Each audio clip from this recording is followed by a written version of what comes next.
Eto, fake news ba to? Hindi, pero Binukas na raw po yung segment ng Cavitex C5 Link. Ha? At kasama pa ng presidente si Vince Dizon, Secretary of DPWH. At saka ang paborito ni Paring Winer na Transportation, Acting Secretary Giovanni Lopez. Gaano kahaba ba yan? Bakit titindi pa cabinet member? Dalawa. Presidente pa. Gaano kalaki ba yan, kahaba ba yung connecting road na yan? Hulaan nyo, gaano kahaba? Kilometro na yan. 2 kilometro. 2 kilometro. Big deal.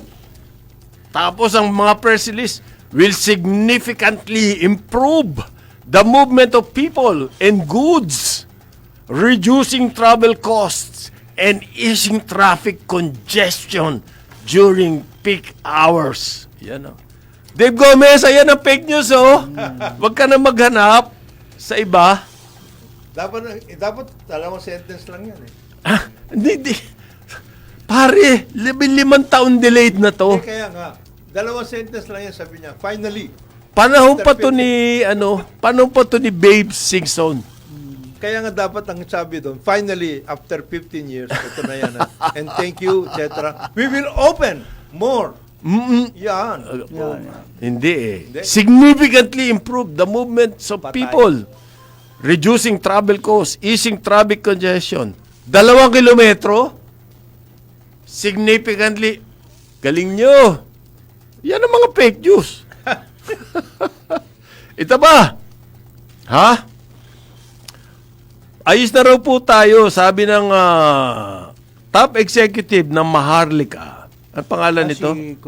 Rafael Consing Jr. Ayos na tayo. Joel Consing. Why? Dahil daw po on track. On track. Alin? Anong mga on track? Yung mga project? Hindi, yung mining. Hindi. On track yung plano. Yung plano. yung meron silang... Mag-a-update ka, sasabihin mo on track yung plano. On track po kami nagpaplano. Yan. Okay.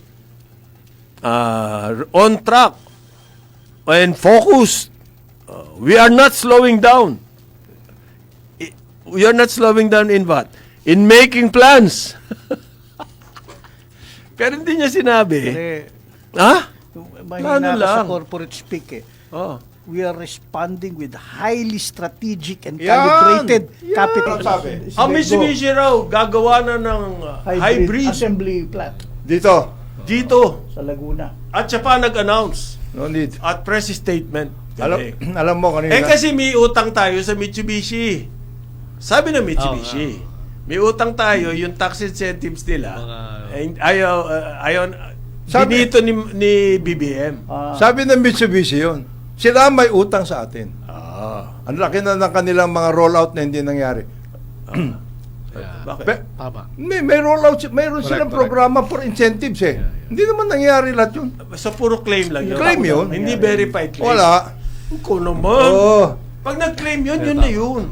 Pare, kanina may pinag-uusapan kayo tungkol dun sa yung mga initiatives ng local government. Yeah, you know, baka ito na pagkakataon para mabago lahat yung pag-aayos tungkol sa transport system natin, at the very least sa land transport. Kasi baka ito makapag-umpisa doon sa sinasabi natin matagal na local government mismo within their jurisdiction maglagay na sila ng sarili nilang public transport system. Sila mag-operate. No. At kumuha ng professional managers. Yes. Na ang sweldo talagang comparable do sa private companies para hindi magloko. At saka yon, swelduhan sila. Oh, Ngayon, baka nga ito sila mismo makakapag-workout ng cooperative na sinasabi. Pero babarahin ng LTFRB. You are encroaching into the LTFRB. These are the times when everything should be properly Kung worked out. carpool nga lang, pinakikialaman ng Hindi, LTFRB. wala yun. Hindi. Ako halimbawa. Ako si Biko Soto. Alam ko ngayon, makukuha ko ngayon kung saan yung lista, yung takbo So, mas maraming pasahero. Takbo ng dito sa Pasig. Halimbawa, pinagbuhatan hanggang show. Ayan. Mga ganon. Yan ang mga listahan. Puro libre yan. Hindi. Libre muna, pero eventually, may bayad yan. Pero subsidized. Pero subsidized. Ngayon, at the same time, yung mga tricycle, limited na dun sa talagang secondary routes. Very timely sinasabi mo. Paring Jonah. This is the time for all of these things to happen.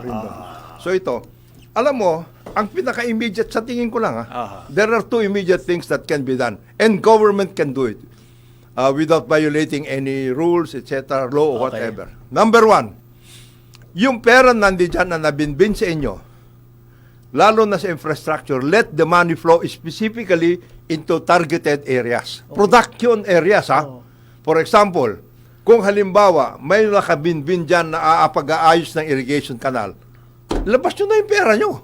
Labas nyo na dyan. Wala pa nga mong bidding. Hindi nga. Bidding pa yan, di ba? They can do it. Kung walang ayaw nyo mag-bid. So gusto mo action? Government will do it. Gusto mo action? Of course.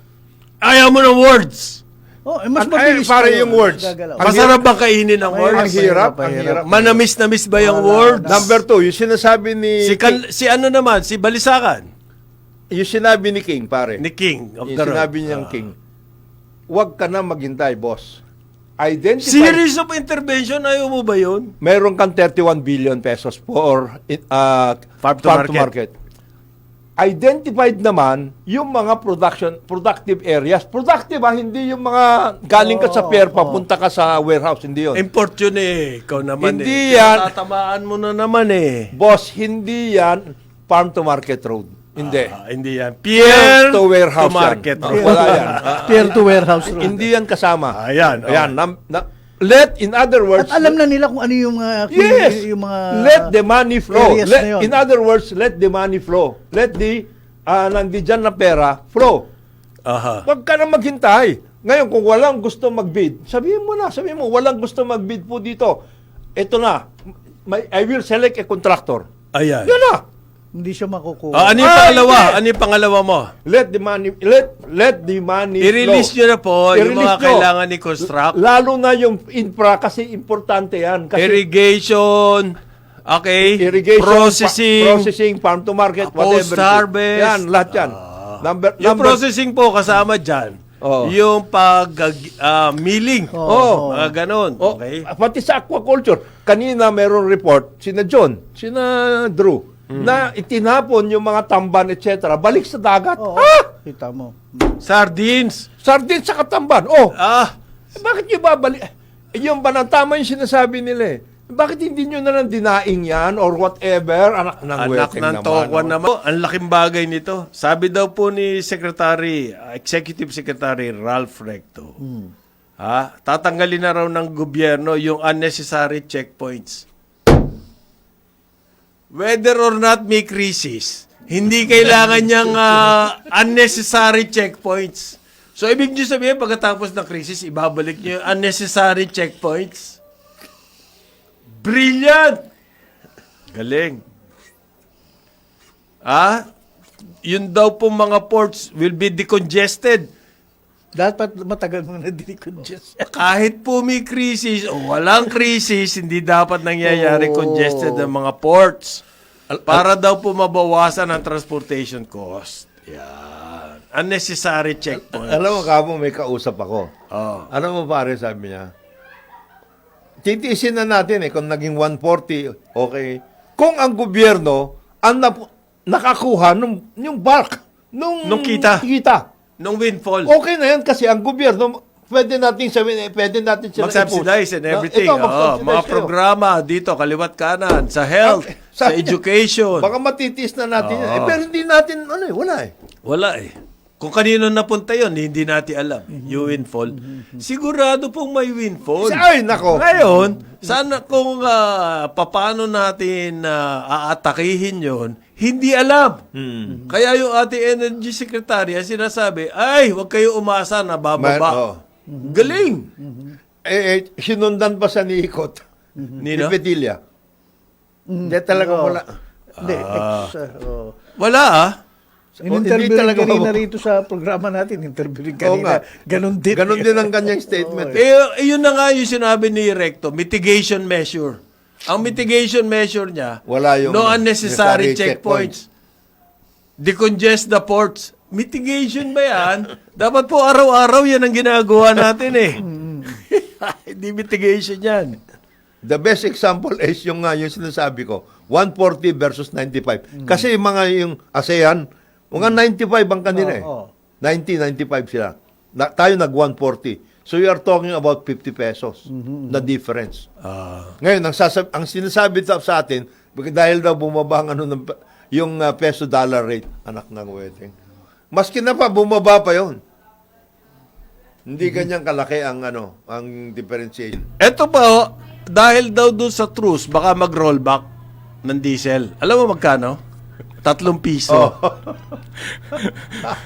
3 piso. Almost 100%. Ang laki na ng binagsak ng oil price.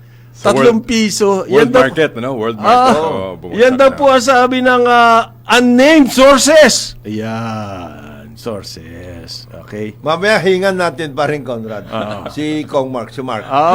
Kasi Tungkol may, doon may doon nangyari sa nangyari House. Sa joint hearing nila. Ayan. Yes. Hindi ngayon na. Oo, ngayon na. Kasi ang sinasabi po, yan daw, posibleng kartel, collusion.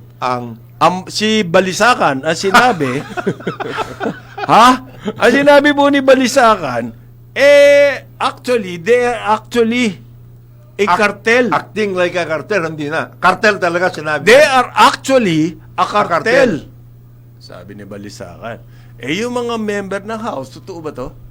Nagsiayuda, Tinyo, Kimbo. Si Tinyo may computation pa. Well attended daw yung Yes, I was mahigit- there. Nandun naman tayo. Mahigit kalahati. Ano ba nangyari? During that doon? hearing, tama kasi kung Tonji Tino, siyang unang nagtanong eh. Oo, siyang unang nagtanong doon. But anyway, the congressional hearing was just a presentation. Presentation. Because we're preparing for the Bayanihan 3. Oo. Siguro kung baka kailangan na mag-supplemental budget ang Congress. Ayan, alam ni Kong John at Supplemental. Kuya Conrad, supplemental budget. But syempre maraming tanong. Maraming tanong yan. Maraming tanong, oo. So, this coming Monday, meron na naman ulit. Okay. Sa plenary na gagawin na Kong Jonat kasi masikip yung... Kailan bang Kailan Ang bang balik resum- ninyo? Ang resumption pa is April...